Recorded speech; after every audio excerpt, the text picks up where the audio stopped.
Hi, I'm Danielle, and I'm so glad that you're here because together we're going to work through big stuff.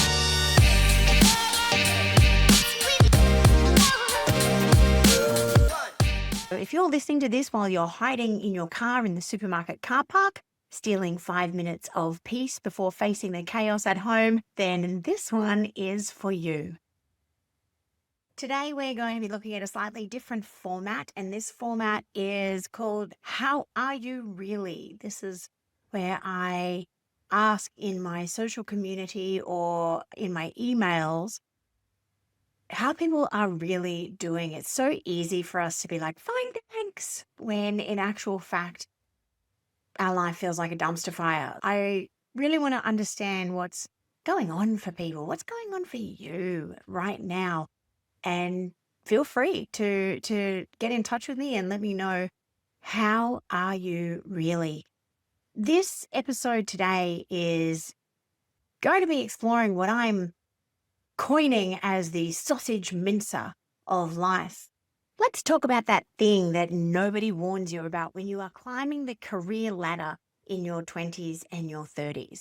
That thing that happens when you finally reach the peak of your professional powers. You've really earned your stripes. Things are going really well for you work-wise, right around the time that your teenagers start acting like feral cats and your parents or parent begins that slow slide from independence to needing you in ways that would have been unimaginable just 5 years ago.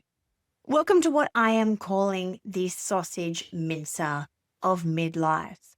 Today we are talking about how I am really, and I know I'm not alone because I have a number of friends who are verifying that midlife is called midlife because you are stuck in the middle of what feels like quite an intense vice. What I'm talking about when I talk about the sausage mincer is that moment where you are picking goals in your career because you've really put in the yards. You've got finally the expertise, the recognition, the money. Things are going well for me in my career. They really are, which is great because I'm getting my ass handed to me in other areas of my life.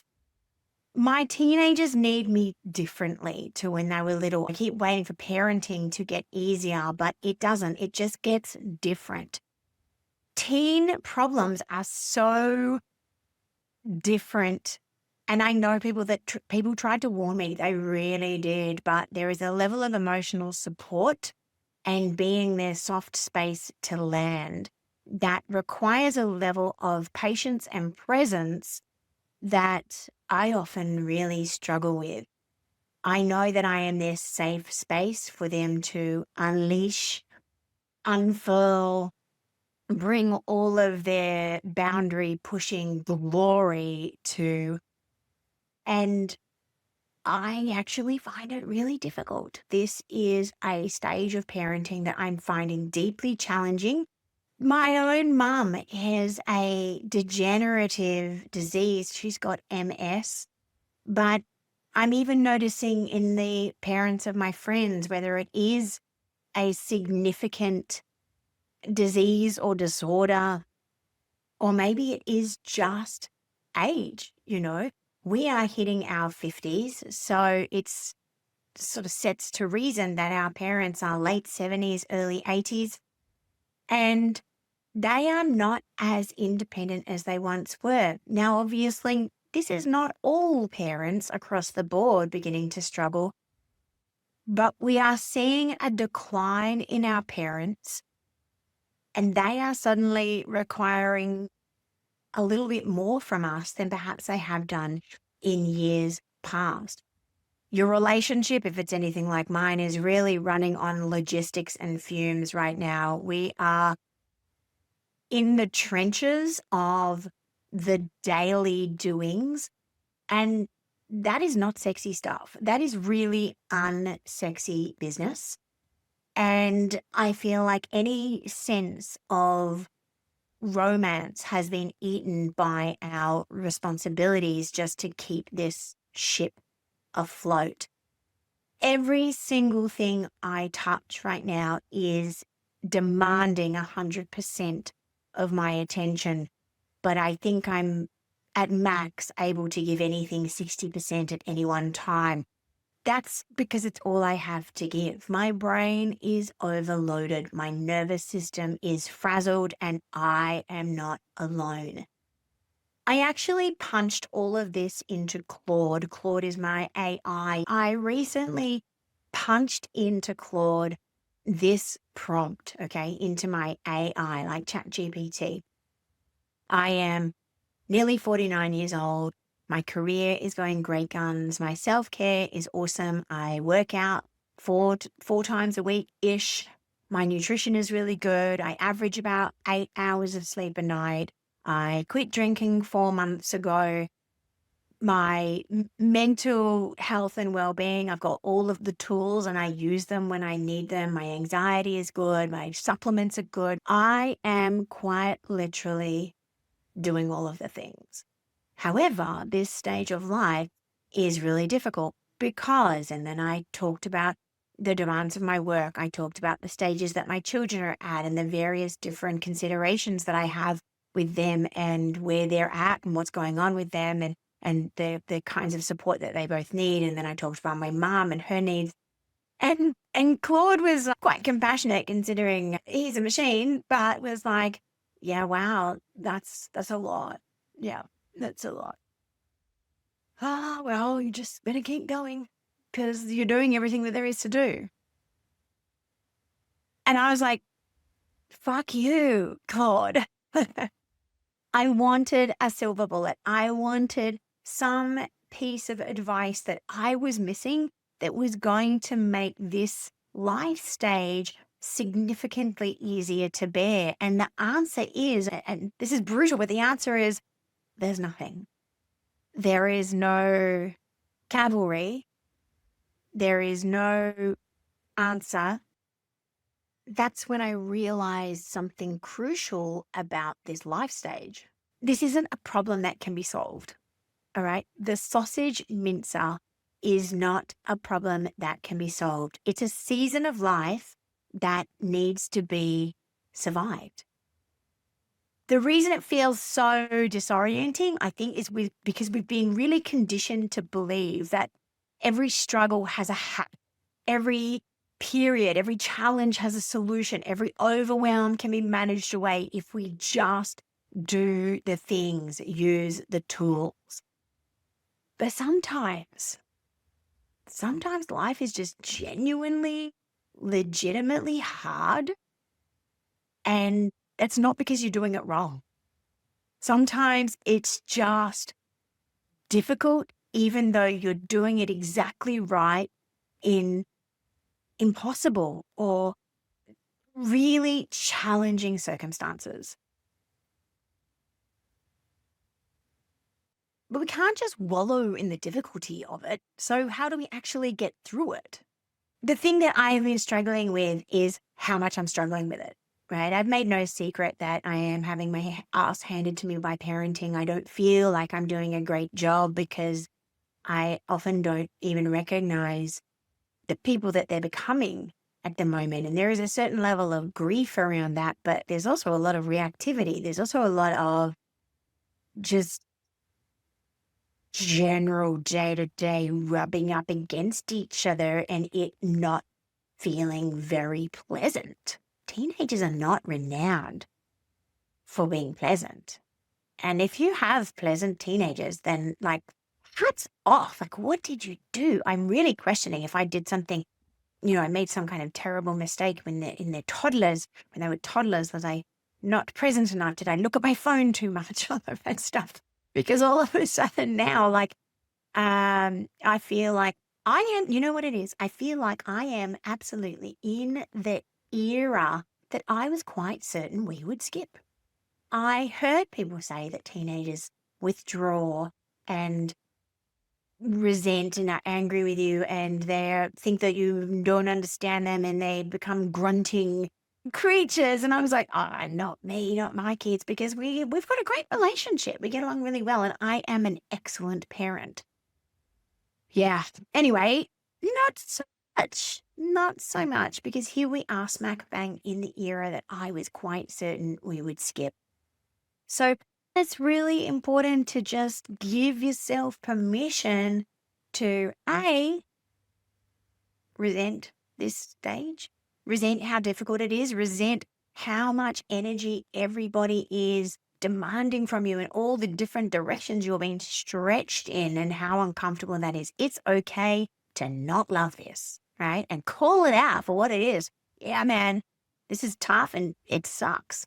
It's okay to look at your child free friends and look at their lives of freedom and think how they really dodged a bullet. I've got a friend who keeps messaging me. She's like, "Hey, do you want to come meet me in Peru?"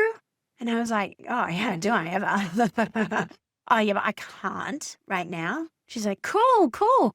And then she's there, and I'm seeing like, images of her in all these different places that she's traveling to. And then she's like, "Hey, do you want to meet me in Nepal?" And I'm like, "Yeah, yeah, far out. Do I ever?"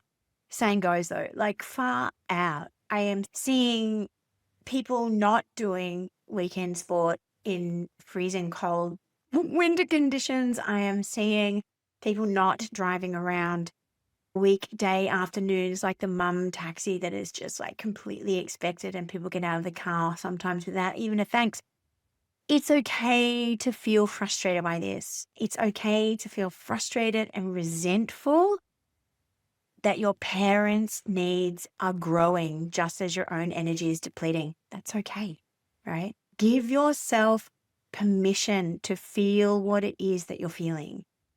Because to feel like there is something wrong or to feel guilty or to question if you're a nice person because you're actually, you really wanted kids and you really love your parents and, it's okay that all of this can be true at the same time.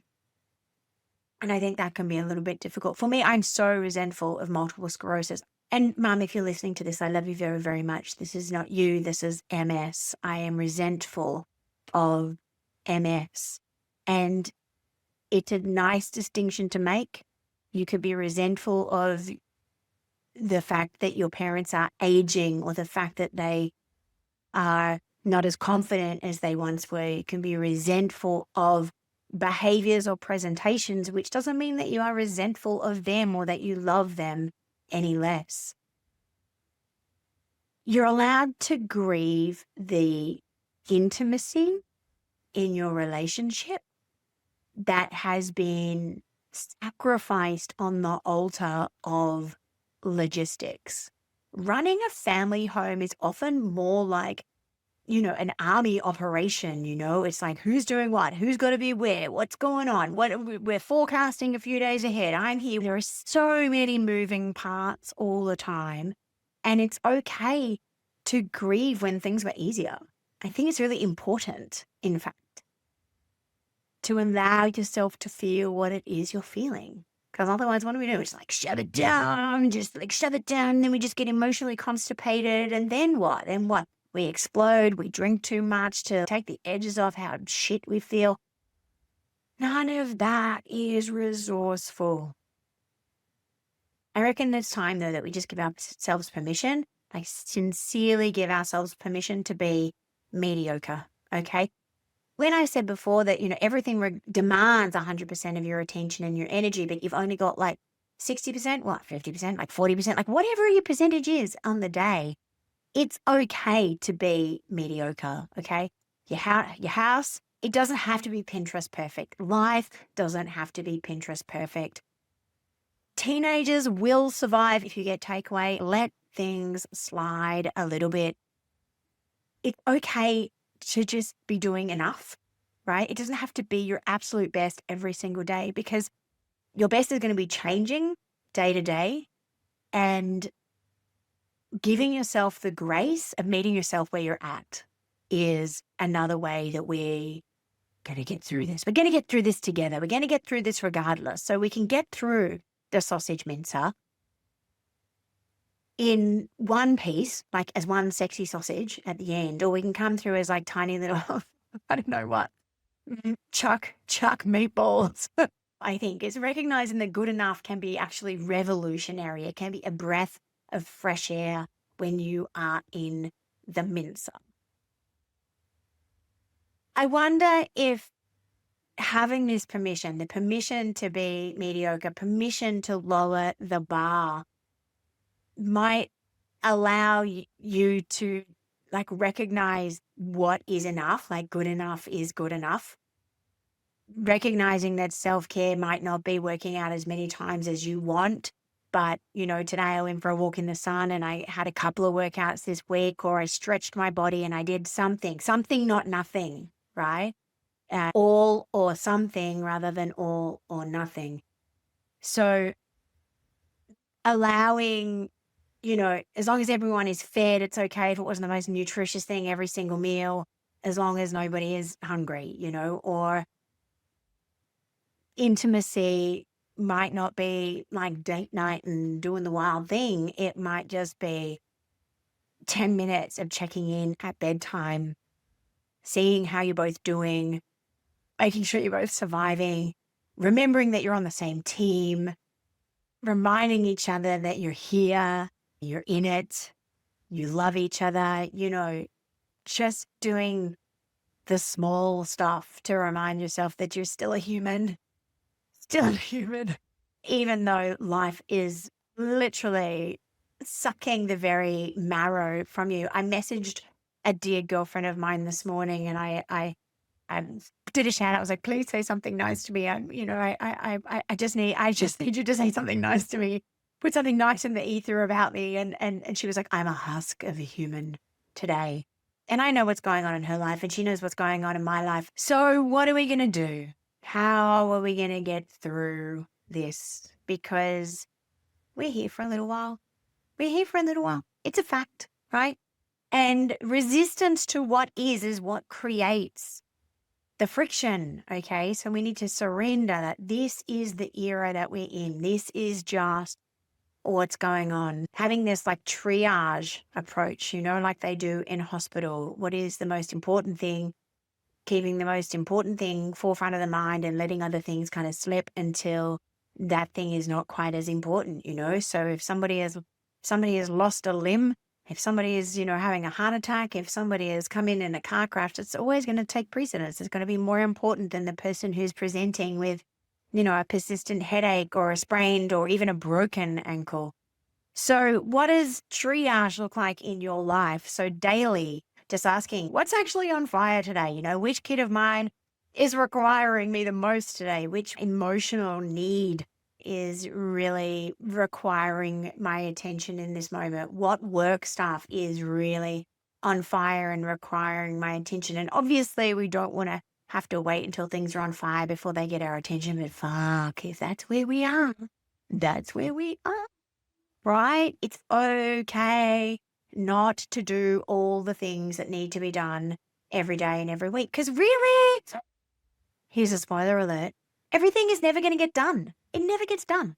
And obviously, we do not want to be dropping the glass balls. Do you know that analogy? The glass balls and the rubber balls.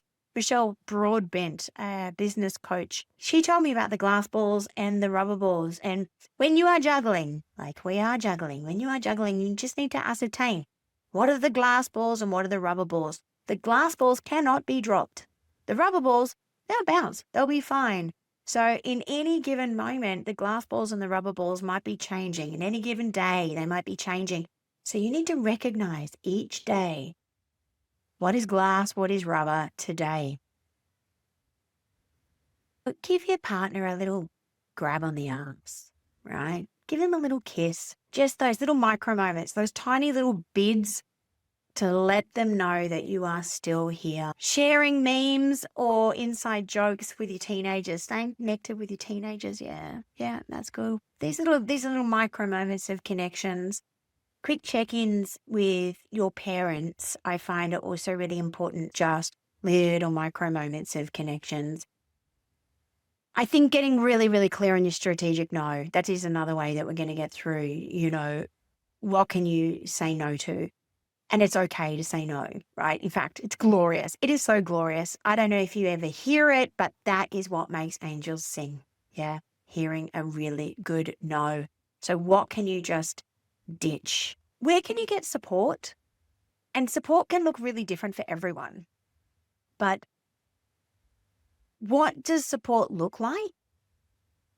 And how can you ask for it? We're not great at asking for it. I talk about that in my book. We really aren't great at asking for it. So is there one person who could take something off your plate? Is there somewhere that you can vent in your voice messages to your friends and say the most crass, awful, hilarious things about your life or other people's lives, whatever it is that floats your boat and makes you laugh? Also finding the thing, the activities, where even just small little moments of something that gives you pleasure and joy and fills your cup rather than drains it. Because this is a draining era, right? You're in a draining chapter. So replenishing your cup as much as you can is going to be really, really valuable. And when the daily strategies aren't enough, I remind myself of this. You got to remember it's a long game. All right. As Claude said to me, shit, you're just in this. Yeah. Keep going. You're doing everything you can do, and you are just in this right now. Have perspective on that. Okay. This is a season, not a lifetime. This season is hard, but you've had hard seasons before and you've had easy seasons before. You've had fat seasons in the paddock where everything had been awesome and cruisy. And this just is not that, okay? This is a lean season where things are a bit hard. Remember that your teenagers will become adults. Will they appreciate what you did? Hopefully, maybe, possibly not. I mean, really, we can't hold our breath. We can't hold our breath. I know I appreciated my mum, and I hear a lot of people who say that they did.